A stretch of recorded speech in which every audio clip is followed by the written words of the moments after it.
እኔ የምለው ይሄ ልጅ ታውቁታላችሁ? የዛሬ 6-7 አመት እነ ብሬክስ ሀበሻዊ ጋር የማያውቀው የለምና የምር በጣም ነው ያዘንኩት። የኔ መሰለ ልጅ እንዲሁ ባጭር መቀጨቱ የምር በጣም ነው ያዘንኩት።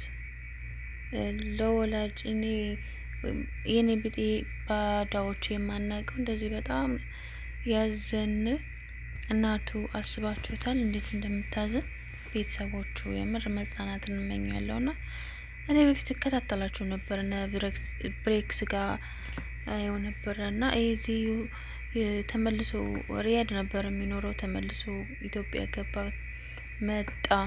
የራሱ ቪዲዮ ቭሎግ ይሰራ ነበረ በሚያርፍበት ቦታና ድንገት እኔ መጀመሪያ ላይ ምንድነው ምናምን እያልኩ ነበረ። ምክንያቱም አውቀዋለሁ ልጁን ቆይቻለሁ የማውቀው የዛሬ 7 አመት ነው የማውቀው ልጅ ነው ማለቴ በሶሻል ሚዲያ የሆነ ቆንጅዬ ደስ የሚል ልጅ። ሰሞኑን ደግሞ በዩቲዩብ እየሰራ መጥቶ ነበርና ፊቴ ተበላሽቶ ምናምን እያለ ነበረ። የምር የሚያምር ቆንጅዬ ልጅ ነበርና ፊቱ እንደ ምች መሰለኝ። በዛ የተነሳ ፊቴ ተበላሽቶ ምናምን እያለ በሰሞኑን ነው ቀኑን በደንብ አላስታውስም ቪዲዮ ሰርቶ ነበረ። ብዙ ተመልካቾችም እያዩት ነበርና በጣም ምስኪን ልጅ ይመስላል። ግን የእውነት የሚባለው እውነት ከሆነ በጣም ያሳዝናል። የተባለው አላሁ አለም ያማለይ።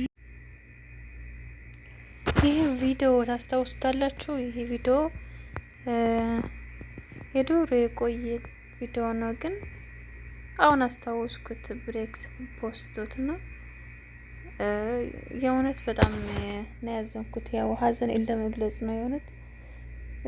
ድሮ የምትከታተሏቸው ታውቋቸዋላችሁ። በጣም ያው ወንድም ቤተሰብ በሉት ለነ ብሬክስ ቤተሰብ ወንድም ነውና መጽናናትን እመኛለሁ ለመላው ቤተሰቦቹ። የእውነት የተባለው ከሆነ በጣም ያሳዝናል።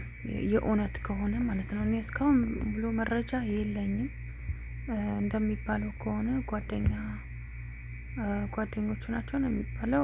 ፈጣሪ ይወቅ። የምር የስራቸውን ይስጣቸው። የእውነት ከሆነ ይሄን የመሰለ ልጅ እንደው አስቀሩት። በጣም ያሳዝናል። እኔ በግሌ በጣም አዝኛለሁ። እናቱን ጽናት ይስጣቸው። መጽናናትን እመኛለሁ። አሁን ይሄን የመሰለ ልጅ ቢላይ ደጉ ዘመን አለፈ።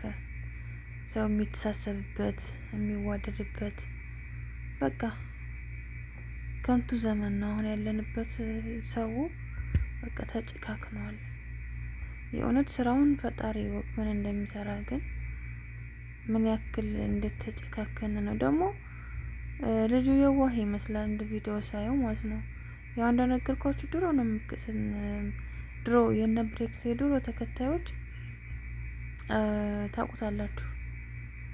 እና በጣም የዋህ ልጅ ይመስላል። እዚህ ጋር ባለቤቱ ጋር ነው ምስኪን። እኔ እናት የእውነት እኔ ላለ ሰው ሳይሆን ለሞተ ነው